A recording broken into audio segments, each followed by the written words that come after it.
Thank you, Randy, for this excellent presentation. Very good overview, or general overview of steel framing overall.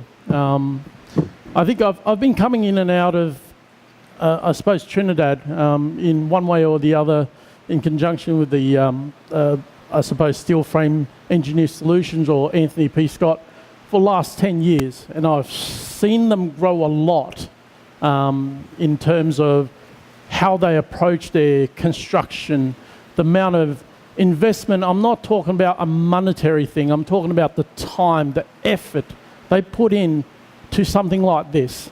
Now, if you generally talk when I travel around the world and see, this is not something simple. So today, when I'm talking about technical issues, I'm going to try and touch on how it is that a engineered steel framing solutions is different to others. Okay, so that's my very quick and technical way of saying we're going to do some not so much boring talk, so please don't fall asleep during this. But yeah, you're welcome to ask me any questions. And the first question you ask is, he sounds very strange. Yes, I'm from Australia. And the second question is, he looks also strange. This is what an Australian looks like, just in case. Not Chinese, just in case you're confused. So without further interruption, I'm going to get in a little bit about what steel frame solutions can deliver. Now, a lot of people can throw a lot of catchwords out there. You know, we are faster, stronger. A lot of companies you go to will say that. But can they truly back it up? As throughout the course of this session, you'll see, and I'll slowly explain more and more, why it is that you can build faster and more consistently. In order to be able to back up some of these comments, you need not only software, engineering skill, and equipment. When we take a tea break, you're all welcome to come and have a look at the product. Now, consistency, what does it mean by consistency? You say, everyone can say it's consistency. I could say I'm consistently late. But what's that mean? Consistency in a steel framing product means we have to have an accuracy of plus or minus 1 millimeter. Okay, so if you let that sink in for 1 second there, all our connections are plus or minus 1 millimeter. Not, well, if it's about ½ inch, it'll do. Okay, if you have a look at the product that's coming out, they're very straight. There's no twist. There's no warp. How do you achieve that? Steel Frame Solutions, or this company here, has invested massively into a piece of equipment that allows them to deliver a consistent product over and over and over. So when you look at normal construction, you're relying on workmanship. You're relying on products that you get from outside and you have to manually modify. For example, a lot of roofs I've seen around here is basically manually cut and then welded. Okay, so what's wrong with that? The thing is, if you have a very good day, then you get very good construction. If you have a bad day, maybe not so good. So there's a lot of what I call, just patch it up on site, especially when it comes to concrete construction. Now, I've watched some of the masonry construction early days when I come to Trinidad, and I noticed that you build a building, and then when you decide you put electrical in, you go and cut a section out and put your electrical conduits and your plumbing and everything in. So everything's repeat. With steel frame, or what this company can deliver, is a solution that goes up fast. All the services are pre-done for you, so you can run your electrical, run your plumbing without having to do remedial work after. Okay? And the product is far more consistent. You put up a truss, everything is leveled out. If you do normal way of constructing a roof, first you have to put up the roof. then you have to put up a ceiling. If you put up a truss, you're doing both at the same time. Okay, that saves a lot. So for contractors out there say, why? Why do I want to take on something like this? Because you can do far more projects, where if you're completing one project every 6 months, overseas when we do a 2-3 bedroom house or even 2-story, we're completing the entire superstructure, the steel frame, in 2 days, 3 days. That means you could literally put the roof on in another few days or a week, and you're up to drywall stage. You can start running your electrical. You're out of the weather. I'm sure you're all aware. On this island, you're always getting rain. So how many interrupted days you're getting? These guys are assembling the product in the plant undercover, so you don't have that problem. Once it's delivered, put it up, and you're away. All their product is fully engineered, fully labeled. You can see there's a clear label on every single item, what truss goes where, all that I'll be able to show you on the software itself. For architects to say, again, why do I want to do this? For engineers, why? If you look at some of your conventional structures, if you want to do say a big free span, like you want a big open clear area, how do you achieve that? A massive I-beam? Then you're talking about massive construction, cranes on site, specialist welding equipment, scaffolds, all that. But you'll be surprised to hear, we've done overseas some of these trusses, this back-to-back truss, outer plane truss here. Biggest we've done is about 82 feet, point to point, with nothing in between. And it's like 82 feet. Now I can get a lot done with that. Now, these in-plane trusses, they're another interesting thing. A lot of architects with the modern age, we like something different. We don't want just the ceiling go flat. How do you do that? If you're manual construction, sure, you could do it, but that's a long time to trim out your ceiling and all that. Again, you can see here, very interesting different shapes. But even though I can design this thing, how do you know it works? Now, if you do a conventional method for your engineers in the room or architects in a room, you design a truss like this, you're going to have to send it back to engineer. Engineer calculates it. He might say, I don't think that's going to work. You're going to have to change it, send it back.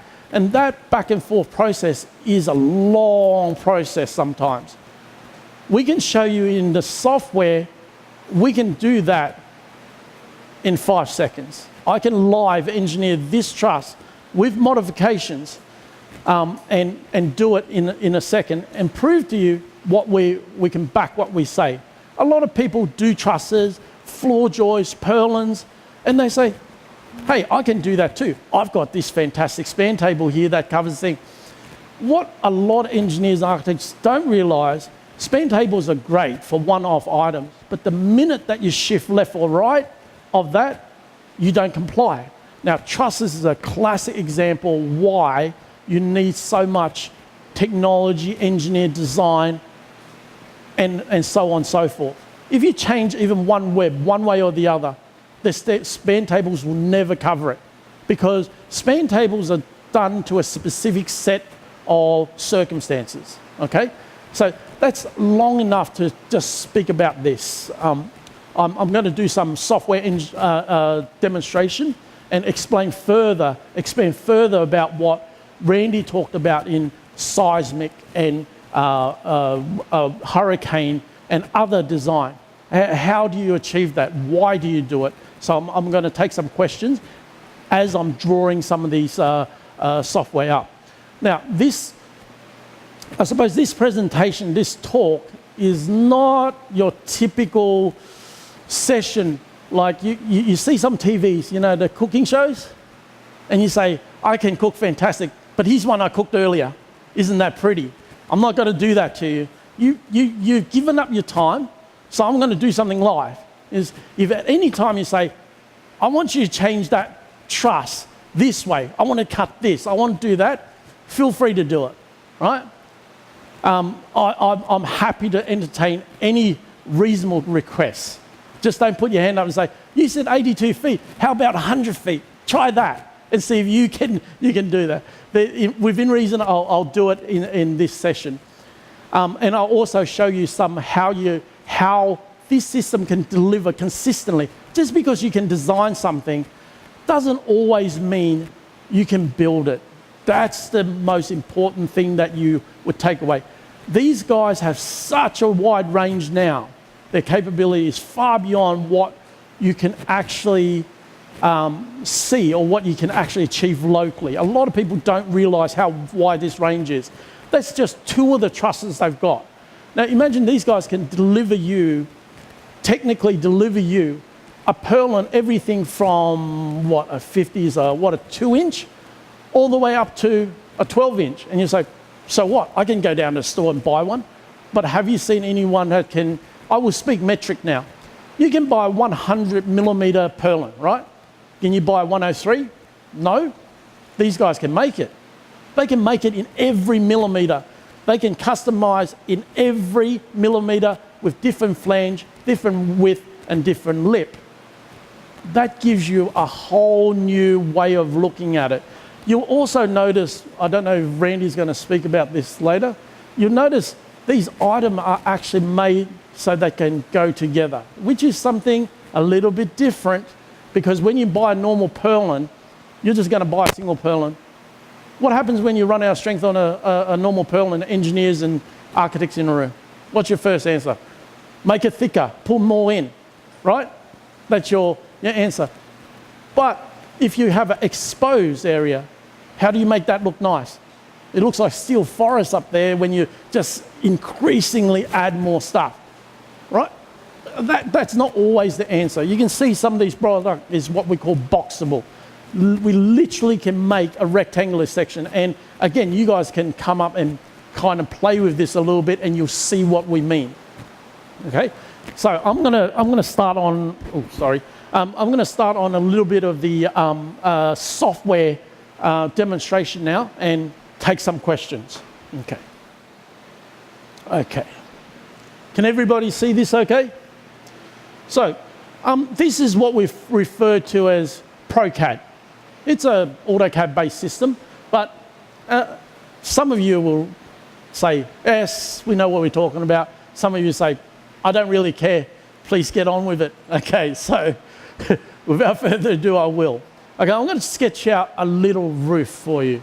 Okay, and feel free to time it if you want. And you say, okay, let's see if he can do it. Okay, so I'm going to just use a generic shape just for this demonstration. I think it's a little bit difficult to see that particular one over there. Yeah, it's a little bit not so bright, but for the architects in the room, I'm just going to sketch out for you the shape of the roof so you can see what we're talking about. So those who recognize what I'm doing, I'm pitching a bit of a hip roof here for you to look at.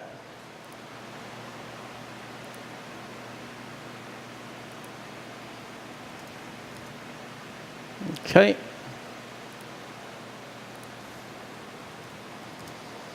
At this stage of the demonstration, usually I get a few people heckle me and say, wow, a bunch of lines. We come all the way here, gave up our morning and gave up our work so you can show us a bunch of lines. Trust me, I can put a little bit more. We can engineer to different design codes, just like Randy said. American standards, Australian standards, British standards, European standards. What are standards? They're government rules or codes to tell you what you should follow, how to engineer for best safe practice. And it's like, again, why? Because these codes have been developed over 50, 60, 70 years to know what is safe practice. So whenever you build something, you want to be able to say, I built this thing, and if a hurricane comes or earthquake comes, it'll still be there after it passes, okay?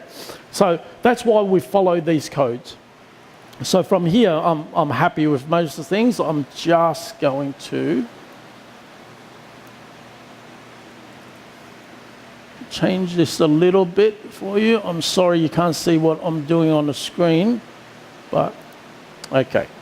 So, here goes.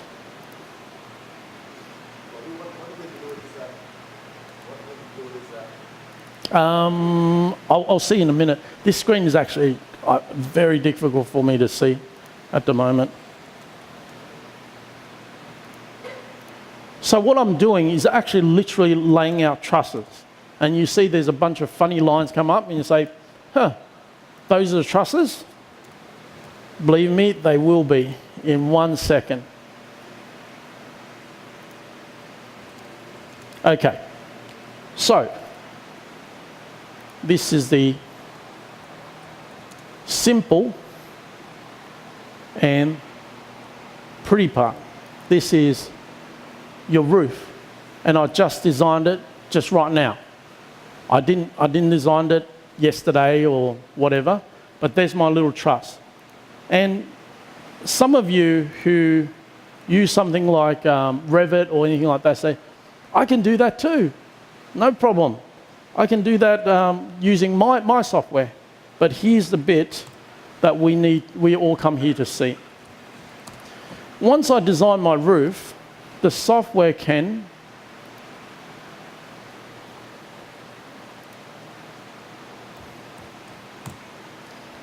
do all the engineering, all the manufacturing drawings, put in, dedicate every hole, every element according to code and standard. You can see what material it uses, what wind speed, what type of roof. Now, just give me 1 second here and I'll show you what it means for live engineering. For the engineers in the room, as you can see, we just brought up the actual engineering engine that drives this software. We can look at deflection, we can look at axial loads, bending, and so on and so forth. I won't bore you with it, but I can assure you every single truss has been calculated to the highest degree. Yes? What speed? 35 meters per second at the moment. I can up that if you like. I know you're going to say, can you do 60 please? Yes, I can. Okay. Let's have a look at this. You all see there's a bit of red here. That means it says this component will not pass according to the engineering. So what can I do? I could go and make this member heavier or thicker. Change the engineering. And voila, you can see I've changed to a different material, engineering passes. But you say, yeah, but you said you could do more. I can. Okay. If I were to do something like this, I don't encourage you to do this, but if I were to,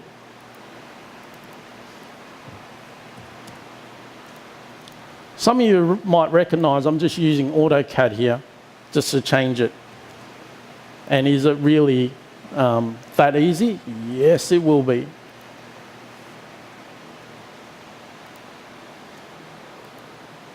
What I'm doing here, it ordinarily would take a designer or engineer probably a couple of days to do, or at least a couple of hours to do.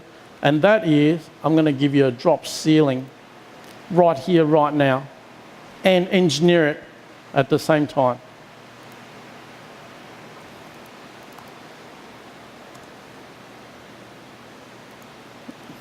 And before you ask me, yes, I'm literally just drawing lines. You say, shouldn't there some kind of engineering practice or code that you should follow? Surely it's got to be a little bit more than this. Okay, I will change these into the exact same things that we were using and give you the engineering.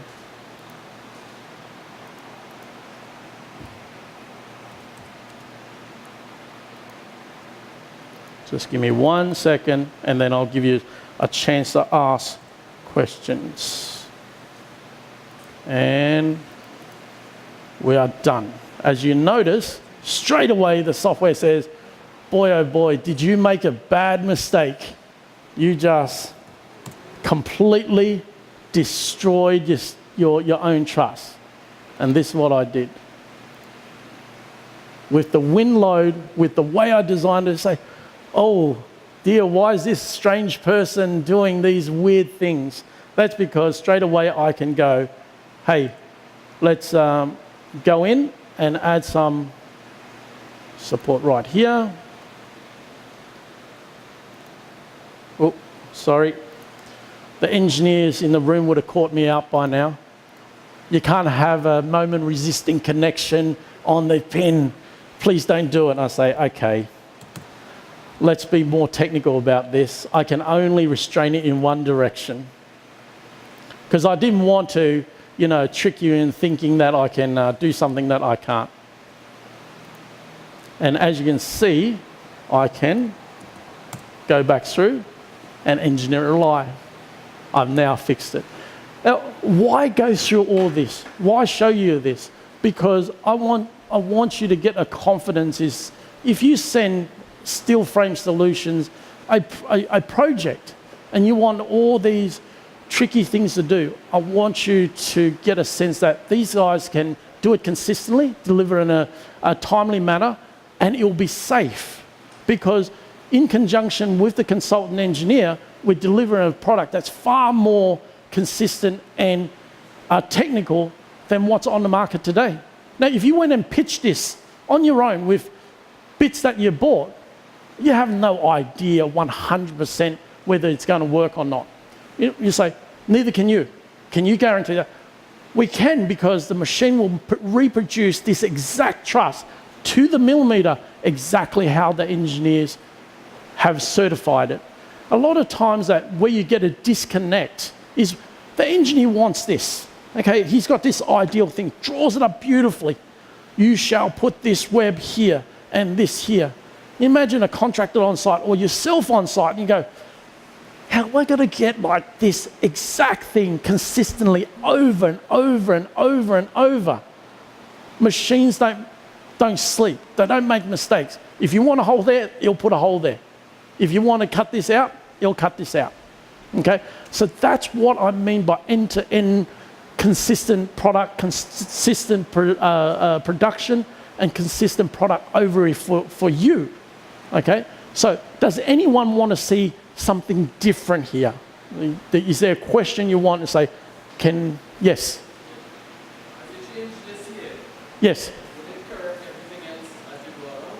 Yes, all the material, all the screw fixings, everything is correcting as you're going along. You should actually put another hand up and just says, prove it. At least, oh, he doesn't want it. Well, he trusts me. My Australian friend, so we designed this. Yes. And just like that, the client says, here what? It has a high pitch roof. Yes. So I want an attic. Yes, with an attic? Yeah. Yes. Okay. So, without doing go through all the settings and all this sort of stuff, I will build one for you.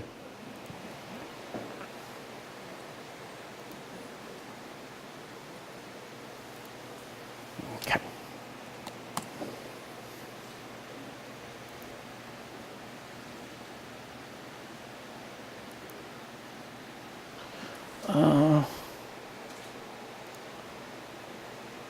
Give me 1 second, guys. I'm just going to switch back this screen because actually, my eyes are actually not that good. Oh, maybe.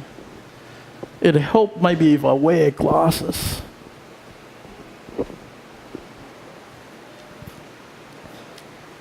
Oh, there we go. It's back. Maybe this is the better. Okay. C90. Yep, that's fine. And you want an attic truss, right? Okay. I'm gonna answer the other question too. I just changed the wind speed, by the way. It's very hard to see up there, but I changed the wind speed for you. How high a pitch would you like? 45? Oh, well, everyone's been very nice to me today. Usually when I go to seminars, it says, no, I want this one. And some people even say, can you do a 60-degree pitch? And I said, yeah, well, you can, but it's difficult. But everyone's very nice to me today. So dealer's choice, we will go straight for 35 degrees. 35 degrees. Damn, it's hard to read this thing. Okay. Let's save this. I can't even read that at all. Can we switch screens? Hold on.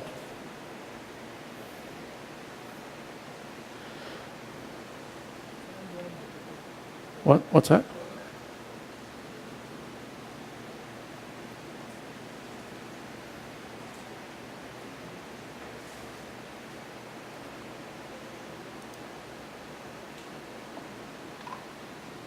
Can everybody still see?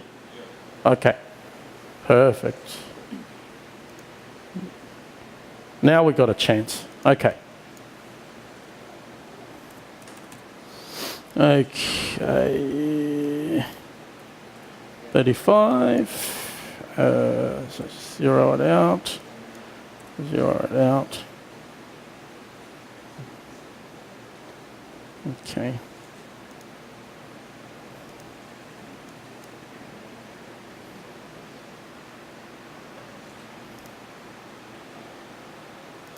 I'm just changing the settings, guys. Just give me 1 second. Because usually if you march into someone's office and ask them to do an attic truss, they're going to say, oh, give me a second. It's going to take me a day or so to set it up. But I'm trying to do it. Let me just close that away from you too. Okay. I'm going to do a manual way for you, just to make it a little bit harder so you get something to see.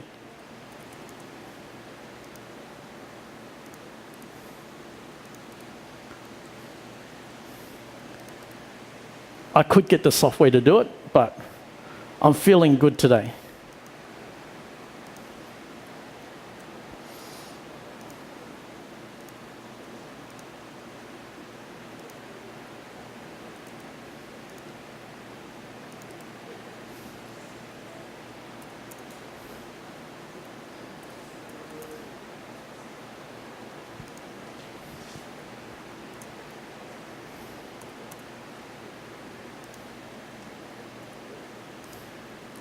Sorry, I'm going a little bit silent here. I'm just concentrate.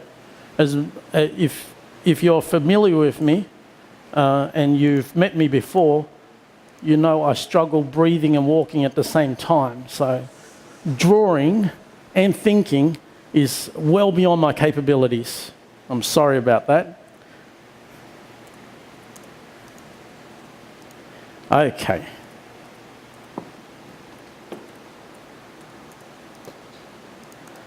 Right here, okay. It says I've done an invalid web spacing. There, there. Let's get rid of this one. This one. Okay. Truss box. I'm also doing something like, just in case some of you are wondering what I'm doing. Technically, when you build something, it's like this, right? So when you run out of strength and you really need to do something, the system has the ability, believe it or not, to do that. Increasing your strength of your member by 5-fold. You say, did he just do that? Yeah, I did. It's my cricket bat, actually. The system actually pre-dimples everything, which is something unique. When you do this in other systems, it relies on you to figure out how do you put these two together so they act as a single unit. Now, these are highly technical questions for the engineers and architects in the room. Some of you might say, yeah, so what? You put that two pieces together. I've seen that before. But rarely do you see that. You see there's a dimple here? There's also a matching one underneath. The system forces you to stitch it together so that this acts as a a whole unit on its own, both sides. You can see there's something a little bit different. And it went together that easy because these guys here, Steel Frame Solutions, have got the capability. And it does more than just this. It can go all the way up to a 12-inch. Believe it or not, I can also lock together something bigger. I can even lock together a 12-inch. And when you guys go outside, you'll see an 8-inch one done like this. And it's that consistent. You can see there's no gaps anywhere. That's something a little bit more rare. If you go to a regular purlin, it's very hard to achieve this. If you can see how sharp these radiuses are, you'll understand why we can lock together faster than most or more consistently. It's really, really hard to do. When you come to rolling product, actual product, details are what sets this system apart from everyone else. You can get like close, but close when you are talking about, okay, I'm putting this house up on an earthquake, and you're relying on a screw and this, and you say, woof, I'm relying on all this. So the more consistent and the more perfect you can make a product, the more chance you have of getting it right. Okay? So, sorry, long explanation. Okay, so come back to this. Yes? What is the thickness? Oh, these ones are just 1 millimeter. 1 millimeter. I do not understand my question. What is the thickness of the metal? In millimeter. 1 millimeter. They can go all the way up to 2 millimeter, much thicker. Okay? I'm not stupid. No, I'm not saying that. I said they have ability to make a thicker material if they need it. Okay.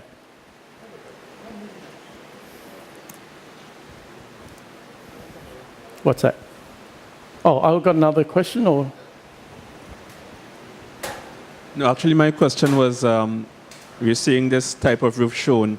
Is it possible to do, for example, a roof terrace that's occupiable? Yes. And how would you go about doing so? Oh, if you do a roof terrace, then you have to build a separate, what we call a floor panel. Okay, a floor panel is basically built more like a wall with horizontal restraint members, the whole lot. You can actually engineer it out. You can use this product too, and I'll show you that. So let's go into this. Oh, okay. Inherit this.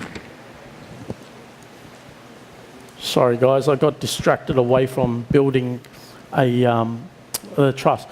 Attic truss, essentially that's what you're asking for, right?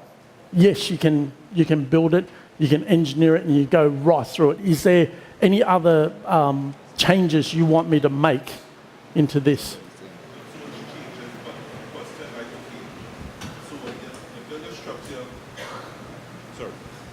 So you build your structure today, Yes.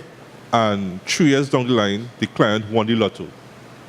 So you want to modify the house. Yes. How difficult it is to modify with this existing system versus the masonry system that Okay. we're accustomed with. This is far more easier to modify than a masonry system, okay? Because you're not really having to knock everything down. So in the process of if you had a masonry system, you're going to have to it's so heavy, you're going to have to prop it up somehow while you take apart the structural member and also redo. Now here, you still have to take it apart, but because it's a far lighter product, you can actually cut it with just a simple angle grinder, for example, and you can add on or subtract from any time you want. And you can also put a much heavier member over the top for remedial work. For example, if you use a 3 5/8, you can literally buy another 6-inch or something like, sleeve it over the top temporarily, make the modification, and on you go. Now, to fix other items or internal walls and things like that, again, on light gauge is far easier. It's just through Tech screws or hex head screws, screw straight in, no welding required, all that is good. Any other questions? I'm going to build a mezzanine floor like you asked. Okay, sure. Keep that. Okay. Just something I'll make a note while Bobby is drawing. Conventional methods right now, let's say framing a roof, you find a lot of people using a 2x4 I-beam section to frame a roof and then fly purlins across it. With the cold form steel system that we have now, and the grades and gauges of steel that we carry, all our steel is actually, it's G350 MPa or G550 MPa, which it means is what the steel that we use is all structural grade steel. It's not commercial grade steel. You find that a lot of hardwares, a lot of other manufacturers, they tend to not go to the structural grade steel. And this is something that we want to make sure that the public is aware of, that all our materials actually are structural grade steel. So you find that you wouldn't be getting that type of bending, warping, or twisting with respect to when you push the material to far spans. And with that being said, while Bobby draws up this for you all, we could use a 1.0 millimeter structural grade 3.5 inch section, box it to replace a 2x4 I-beam that is currently being used on the market for framing trusses for gable type roofs or hip roofs. So it is an option to consider. We could do the engineering. Again, what we're trying to say is, if you don't want to go to the conventional, you don't want to go to the fully integrated and engineered system, there is an option that we could give you using our materials to perform the same task without using I-beams. So you could come to us, we could have a discussion, and we can make things work for you. So it's just something I'm throwing out to you all.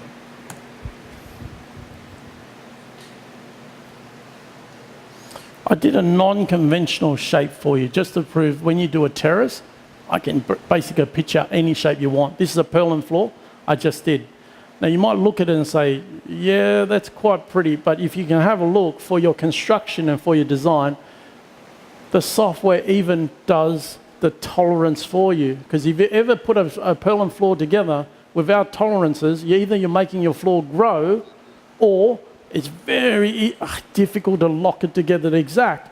Now, if you have a look at the software, automatically recognizes there's radiuses on when you fit items together, and you can see it does it. Now, it does far more than that.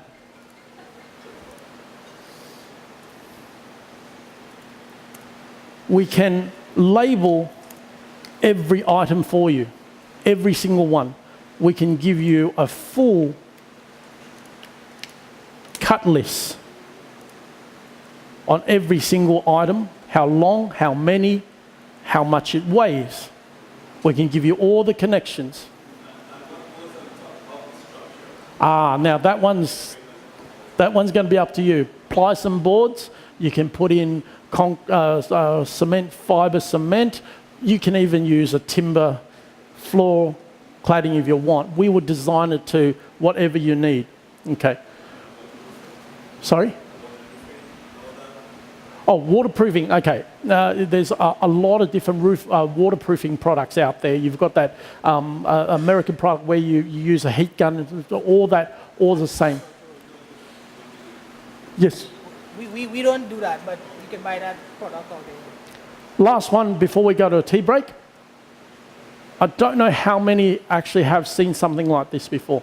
When you build a floor, you're going to need run services, right? Air conditioning, water, electrical. So you're going to need what they call a knockout or a service hole, okay? In the software, you can actually run what they call a service line. You can see this weird thing here. The machine automatically recognizes wherever that line crosses, it will give you a hole. So you can pre-plan your entire air conditioning, and you can run it anywhere you want. Cantilever? depending on how deep a section you want and how thick, yeah, you can get a, we've done, 2 metre, 1.5 metre cantilever, no problem. And also this new box product can cantilever much further out. Any other question? Yes. What is the spacing? This one is done at 600 millimetres. 600. This one is at 2 feet apart right now, presently. But we could go up to 16 inches on center. Our standard is 16 inches on center. In metric.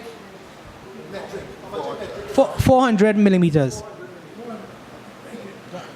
So, any other question? Yes. Combining the two questions about later renovations, right? Where a building is already erected, Yes. and the client wants to change a single door to a double door or double the amount of windows, right?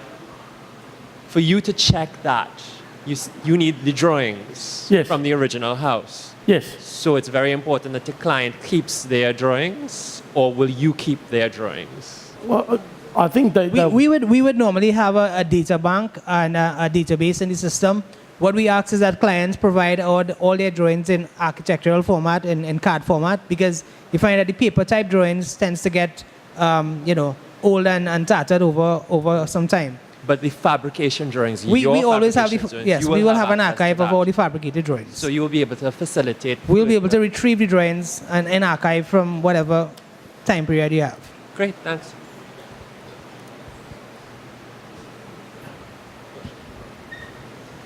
Any other? Oh, we got a question up back. Yes.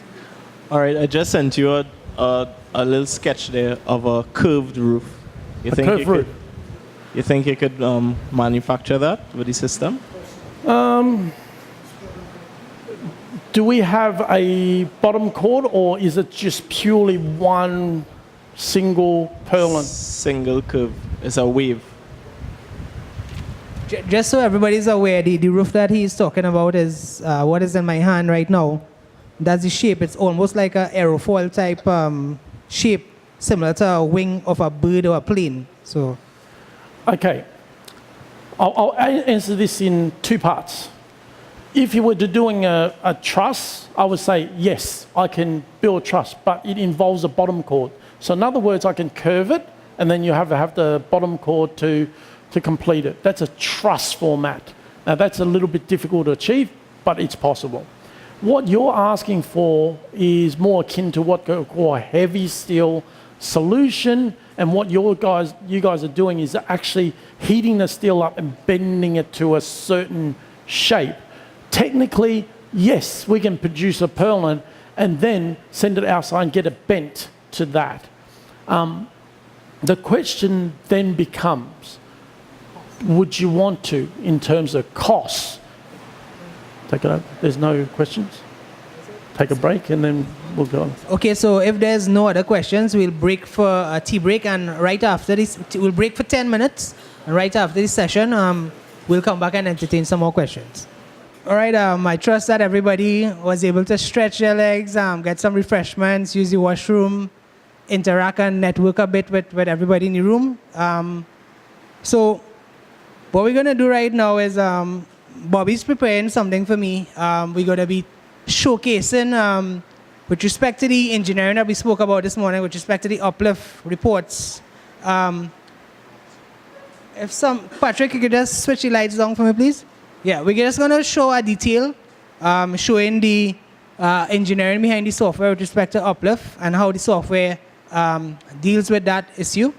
And also, right after that, we're going to be talking a little bit about the materials that we use in terms of what members we produce, the applications, fire rating on the system, the boards that we use, and then after that, we're going to be starting the tour of the model house and the car park, and then the factory facility as well. Right, so Bobby, as soon as you're ready, you let me know. I'm ready. Right, and just one note, for all the architects, before you leave, make sure that you grab a brochure with respect to the 20-foot sanitary ware that we have as well. Make sure you have a brochure with that before leaving. Hello?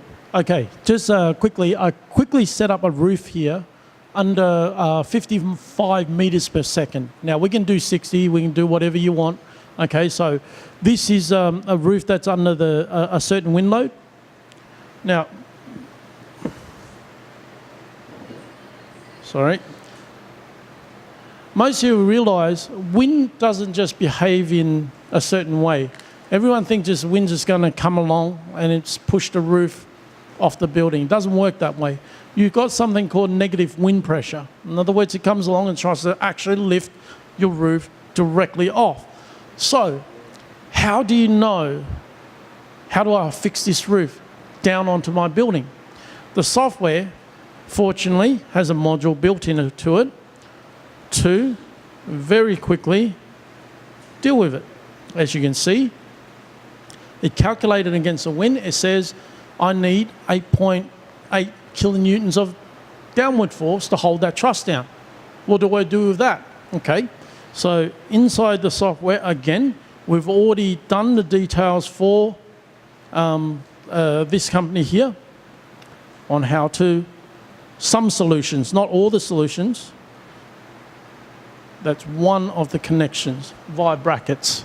How many screws you put in, how many brackets you put in, it gives you a certain amount of hold down force, okay? And we can go on and on about different details, but that's a very, very basic run through on how we calculate our uplift on trusses. Now, we're not talking about the walls yet. We got uplift on the walls, we got uplift on the trusses, on second floor, floor joists, all that. We can go on and on and on, but that's a quick demonstration.